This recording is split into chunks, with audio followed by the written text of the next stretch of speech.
அன்பார்ந்த தோழர்களே, என் உயிரின் உயிரான விடுதலை சிறுத்தைகளே, உங்கள் அனைவருக்கும் என்னுடைய பணிவார்ந்த வணக்கத்தை தெரிவித்துக் கொள்கிறேன். ஒரு நீண்ட இடைவெளிக்கு பின்னர் உங்களை முகநூல் நேரலை வாயிலாக சந்திப்பதில் மகிழ்ச்சி அடைகிறேன்.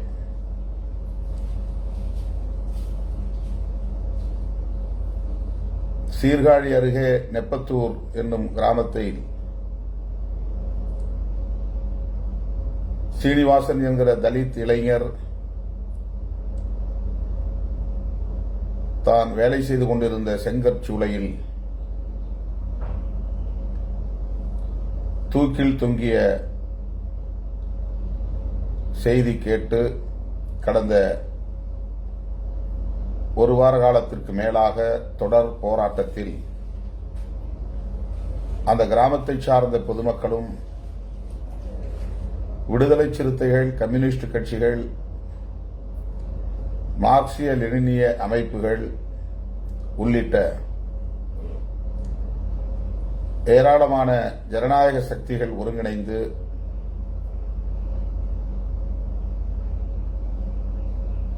நெப்பத்தூர் சீனிவாசன் சாவு திட்டமிட்ட ஒரு படுகொலைதான், எனவே அதை கொலை வழக்காக பதிவு செய்ய வேண்டும் என்று வலியுறுத்தி களத்தில் நிற்பதை நாம் அறிவோம். இன்றைக்கு 9வது நாளாக இந்த போராட்டம் தொடர்கிறது.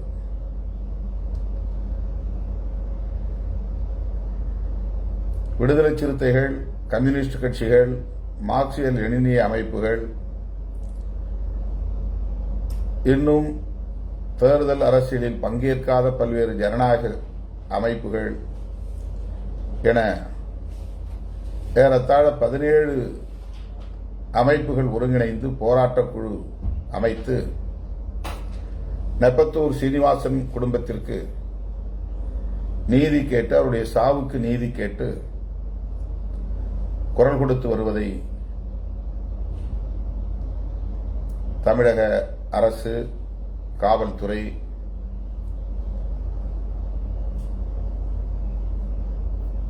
அலட்சியப்படுத்தி வருகிறது.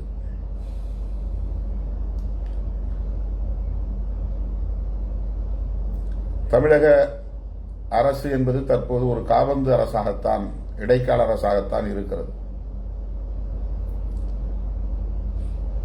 அதை நாம் அறிவோம். அதிகாரிகள் தான் இதில் முடிவெடுக்கக்கூடிய நிலையில் உள்ளனர். இந்த நிலையில் நாளை மாவட்ட ஆட்சியர் அலுவலகத்தை முற்றுகையிடும் போராட்டம் அறிவிக்கப்பட்டிருக்கிறது. போராட்டக் குழுவின் சார்பில்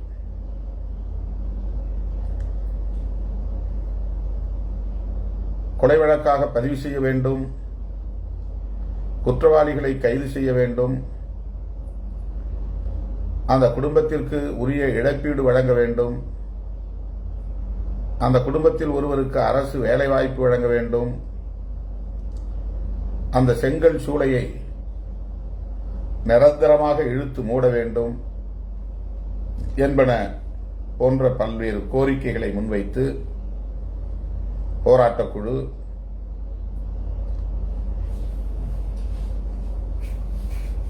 வெகுமக்களை அணிதிரட்டி தொடர்ச்சியாக போராடி வருகிறது. இந்த நிலையில் நேற்று விடுதலை சிறுத்தைகள் திருவாளி என்கிற இடத்தில் ஒரு டெலிபோன் டவர் அல்லது செல்போன் டவரில் ஏறி கொலை வழக்காக பதிவு செய்யும் வரை கீழிறங்க மாட்டோம், கொலை வழக்காக பதிவு செய்ய தவறினால் கீழே குதித்து தற்கொலை செய்து கொள்வோம்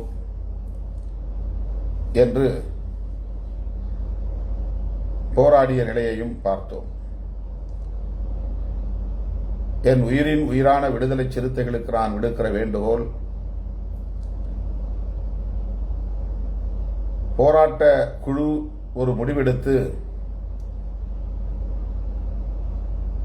போராட்டங்களை அறிவிக்கிற போது அதற்கு முழுமையான ஒத்துழைப்பை நாம் நல்க வேண்டும். போராட்ட குழுவினர் எடுக்கிற முடிவுக்கு முழுமையாக நாம் கட்டுப்பட வேண்டும். போராட்ட குழுவினரின் வழிகாட்டுதலின்படி நாம் செயல்பட வேண்டும், ஒத்துழைக்க வேண்டும். போராட்டக் குழுவில் இருந்து கொண்டே தனிப்பட்ட முறையில் டவரில் ஏறி தற்கொலை செய்து கொள்வோம் என்று போராட்டத்தை நடத்துவது போராட்டக் குழுவின் நோக்கங்களை சிதைப்பதாக அமைந்துவிடும். எனவே அருமை தோழர்கள், என் உயிரின் உயிரான விடுதலை சிறுத்தைகள்,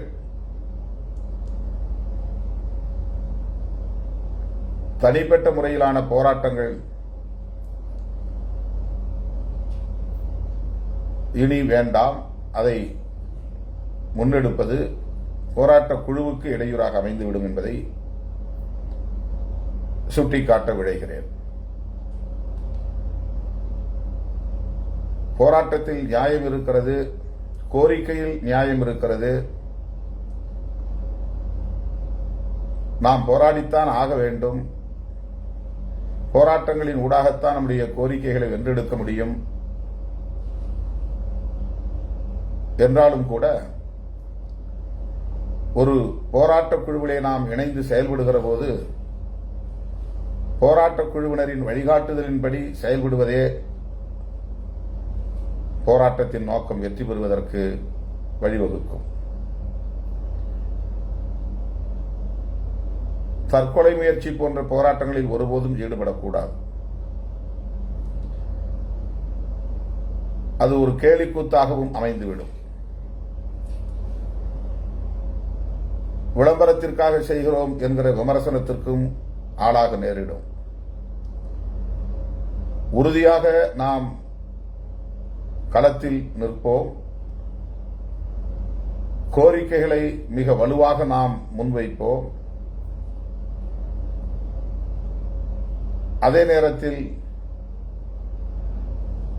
போராட்டக் குழுவிலே இணைந்திருக்கிற போது அந்த போராட்டக் குழுவின் வழிகாட்டுதலின்படி செயல்படுவோம். இதுதான் நான் உங்களுக்கு விடுக்கிற வேண்டுகோள். தமிழக காவல்துறைக்கு நான் ஒரு வேண்டுகோள் வைக்க விரும்புகிறேன். அந்த செங்கற்சூளையில் இதுவரை இந்த ரெப்பத்தூர் சீனிவாசன் உட்பட 5 பேர் இதேபோல சந்தேகத்திற்கிடமான முறையில் உயிரிழந்ததாக சொல்லப்படுகிறது. பொதுமக்கள் அவை அனைத்தையுமே கொலை என்றுதான் சுட்டிக்காட்டுகிறார்கள். காவல்துறை வழக்கம் போல செங்கற்சூளை முதலாளியை, ஒரு மார்வாடி சமூகத்தை சார்ந்த முதலாளி, அவரை பாதுகாக்க வேண்டும் என்பதிலேயே கவனம் செலுத்துகிறது என்கிற குற்றச்சாட்டு பொதுமக்களிடையே நிலவுகிறது. இதனை இந்த நேரத்தில் சுட்டிக்காட்ட வேண்டியது விடுதலை சிறுத்தைகளின் கடமை என்று நான் கருதுகிறேன். வழக்கமாக காவல்துறையினர் இதுபோன்ற சம்பவங்கள் நிகழ்கிற போது படுகொலையாக இருந்தாலும் கூட, வெளிப்படையான படுகொலையாக தெரிந்தாலும் கூட 174 CRPC என்று சந்தேகத்திற்கிடமான மரணம் என்கிற பிரிவின் கீழ் வழக்கு பதிவு செய்வது வாடிக்கையாக இருந்து வருகிறது.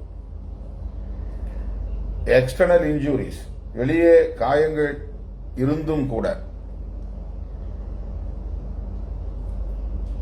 தலையில் காயம் இருந்தாலும் அல்லது வெட்டு காயங்கள் இருந்தாலும், எலும்புகள் முறிந்திருந்தாலும், தலித்துகள் அப்படி கொல்லப்பட்டிருந்தால் அதை 174 CRPC என்கிற பிரிவின் கீழ் வழக்கை பதிவு செய்து புலனாய்வுக்கு பிறகுதான் கொலை என்பதற்கான ஆதாரங்கள் கிடைத்த பிறகுதான் நாங்கள் கொலை வழக்காக மாற்றுவோம் என்று ஒரு நடைமுறையை பின்பற்றி வருகிறது. இது காவல்துறையில் உள்ள ஒரு கலாச்சாரமாகவே இருந்து வருகிறது.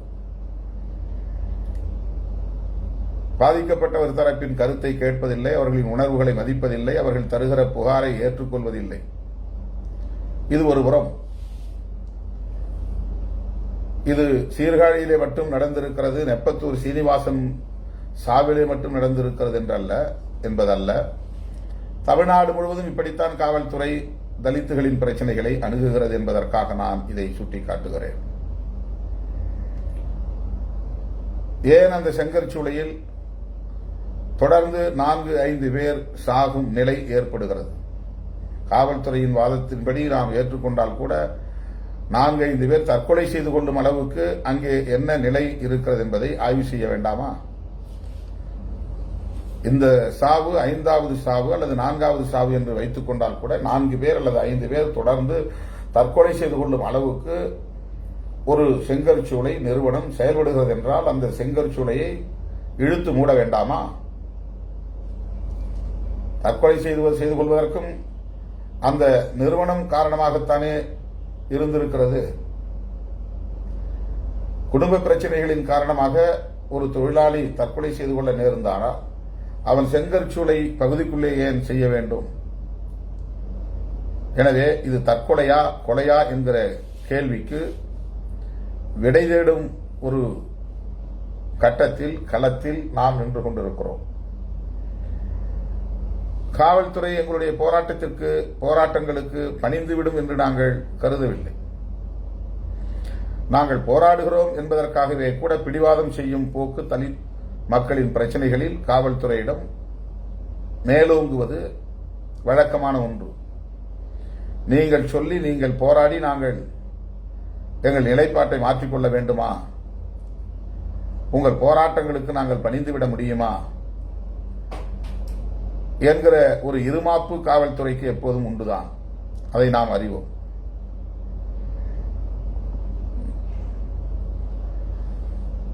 அந்த உடலில் நெப்பத்தூர் சீனிவாசனுடைய உடலில் வெளிக்காயங்கள் ஏதும் இல்லை. எனவே எப்படி இதை நாங்கள் கொலை என்று சொல்ல முடியும்? இதுதான் காவல்துறையின் வாதம். அதற்காக தற்கொலைக்கு தூண்டியதாக வழக்கு பதிவு.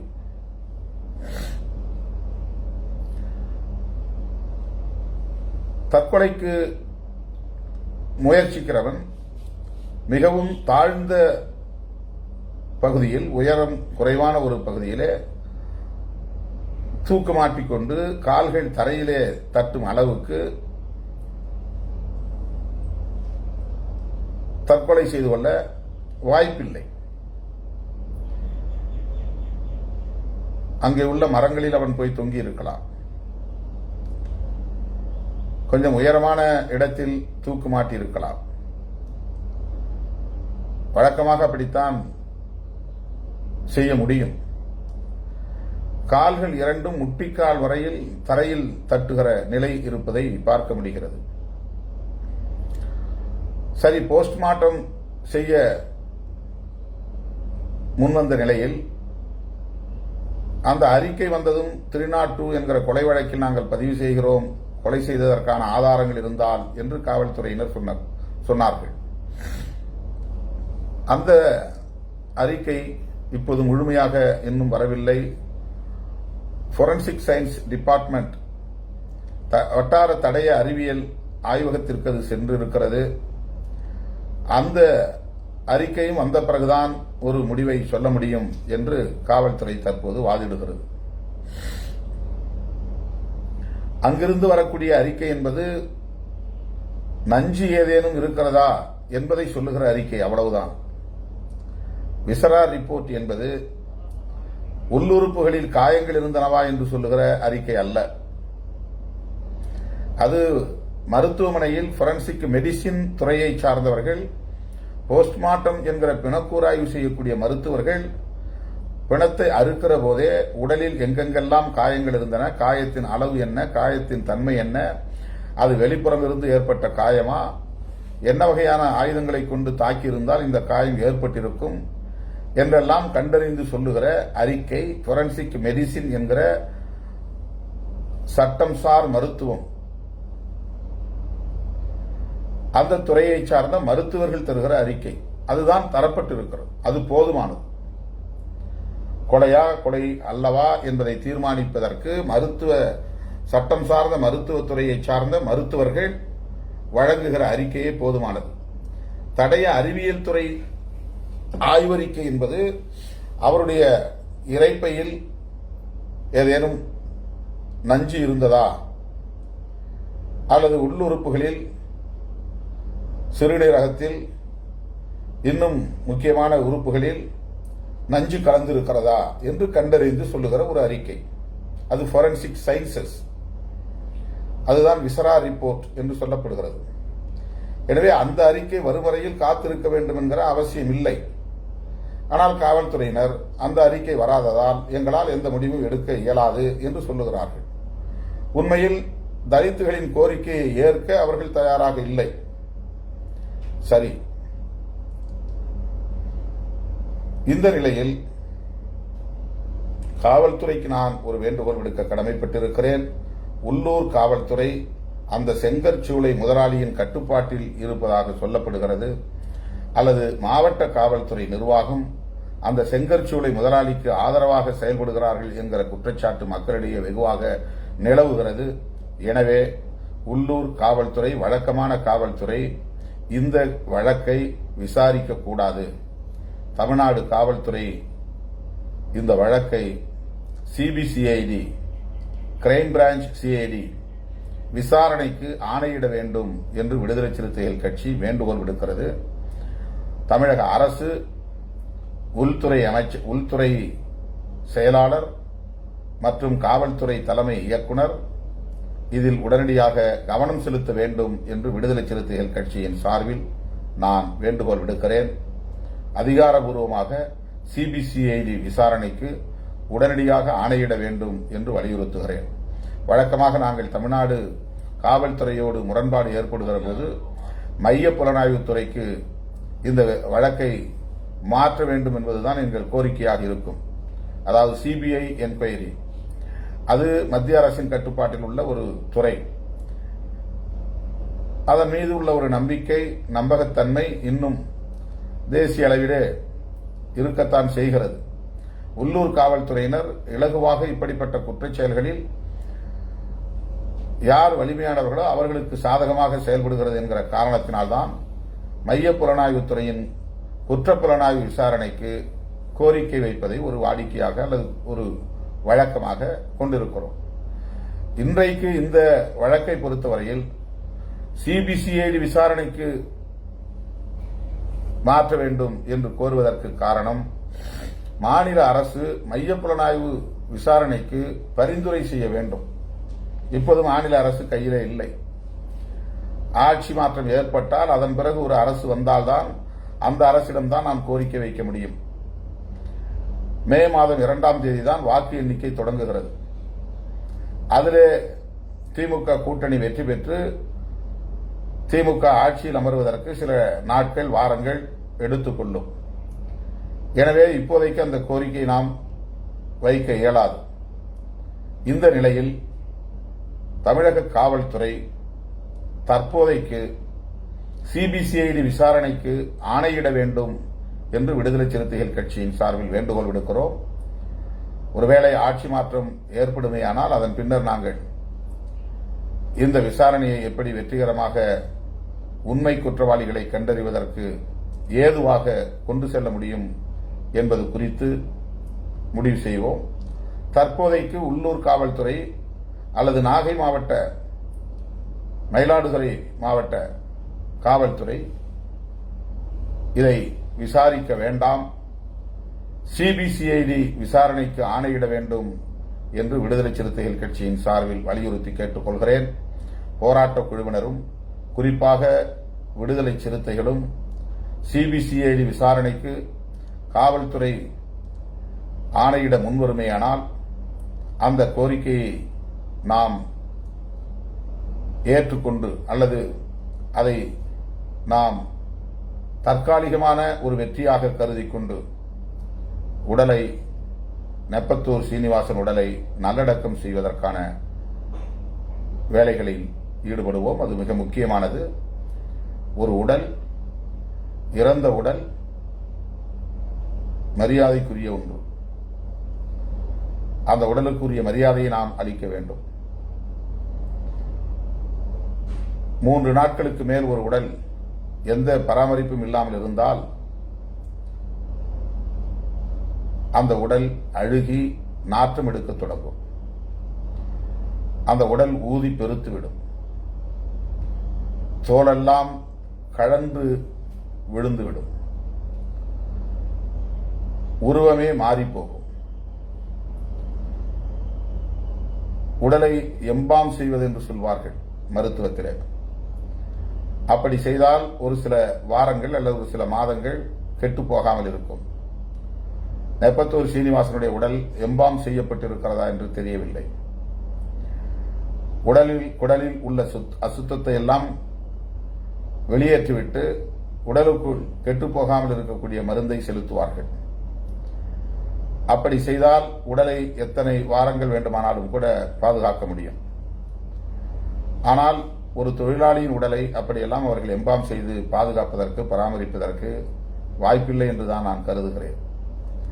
அந்த உடலை நாம் அவமதிக்க கூடாது. இது என்னுடைய தோழமையான பணிவான வேண்டுகோள். சிறுத்தைகளுக்கும் நான் வேண்டுகோள் விடுக்கிறேன். ஒட்டுமொத்த போராட்டக் குழுவிற்கும் வேண்டுகோள் விடுக்கிறேன். போராட்டத்தை நாம் கைவிட்டு விட வேண்டாம். கோரிக்கைகளை நாம் விட்டுவிட வேண்டாம். ஆனால் நெப்பத்தூர் சீனிவாசின் உடலுக்குரிய மரியாதையை நாம் கொடுக்க வேண்டும். அந்த உடல் மேலும் நாரி போக வேண்டாம். நாரி போகாமல் இருக்கக்கூடிய வகையில் உடலை பெற்று உடனடியாக அடக்கம் செய்ய அந்த உடலுக்குரிய உறவினர்கள், உற்றார் உறவினர்கள் அஞ்சலி செலுத்துவதற்கும் ஒரு வாய்ப்பை தர நாம் அனைவரும் ஒருங்கிணைந்து முன்வர வேண்டும் என்கிற வேண்டுகோளையும் விடுக்கிறேன். ஆக காவல்துறைக்கு ஒரு வேண்டுகோள், சிபிசிஐடி விசாரணைக்கு உடனே ஆணையிட வேண்டும். தமிழக காவல்துறையின் தலைமை இயக்குநருக்கு, உள்துறை செயலாளருக்கு இந்த வேண்டுகோளை விடுதலை சிறுத்தைகள் கட்சியின் சார்பில் நான் முன்வைக்கிறேன். விடுதலை சிறுத்தைகளுக்கும் போராட்டக் குழுவினருக்கும் நான் விடுக்கிற வேண்டுகோள், நெப்பத்தூர் சீனிவாசன் உடல் மேலும் நாறிப்போகாமல் அவருடைய உடலுக்கு உரிய மரியாதையை கொடுத்து அஞ்சலி செலுத்துவதற்கு, வீரவணக்கம் செலுத்துவதற்கு உடனே ஏற்பாடு செய்ய வேண்டும். அவருடைய உடலை நல்லடக்கம் செய்ய முன்வர வேண்டும் என்று இந்த 2 வேண்டுகோளையும் நான் இந்த நேரலையின் வாயிலாக விடுக்க கடமைப்பட்டிருக்கிறேன். நெப்பத்தூர் சீனிவாசன் குடும்பத்திற்கு விடுதலை சிறுத்தைகள் கட்சியின் சார்பில் 1 லட்சம் ரூபாய் இழப்பீடு வழங்க இயக்கத் தோழர்களை நான் கேட்டுக் கொண்டிருக்கிறேன். உடனடியாக அந்த குடும்பத்திற்கு இழப்பீடு வழங்குகிற நடவடிக்கைகளை மேற்கொள்ள வேண்டும். நம்முடைய ஆறுதலுக்காக அந்த குடும்பத்திற்கு எத்தனை லட்சங்களை கொடுத்தாலும் அந்த குடும்பத்திற்கு ஈடாகாது, அந்த இழப்பீடு ஈடாகாது. நம்முடைய ஆறுதலுக்காக விடுதலை சிறுத்தைகள் கட்சியின் சார்பில் 1 லட்சம் ரூபாய் வழங்கப்படும் என்பதை தெரிவித்துக் கொள்கிறேன். மாநில அரசு சட்டப்பூர்வமாக வன்கொடுமை தடுப்பு சட்டத்தின் கீழ் வழங்க வேண்டிய இழப்பீட்டுத் தொகையை உடனே வழங்க வேண்டும். அந்த குடும்பத்தில் ஒருவருக்கு அரசு வேலைவாய்ப்பு வழங்குவதற்கு உறுதியளிக்க வேண்டும். இந்த நடவடிக்கைகளை மேற்கொள்வதற்கு அவர்களுக்கு எந்தவிதமான இடையூறும் இல்லை. சட்டப்படி செய்ய வேண்டியவற்றை உடனே செய்ய வேண்டும் என்கிற வேண்டுகோளையும் வைத்து போராட்டக் குழுவினர் இந்த வேண்டுகோளை கவனத்தில் கொண்டு பரிசீலித்து அனைத்து அமைப்புகளும் ஒருங்கிணைந்து அந்த உடலை வாங்கி நல்லடக்கம் செய்ய வேண்டும் என்று கேட்டுக்கொள்கிறேன். நன்றி, வணக்கம்.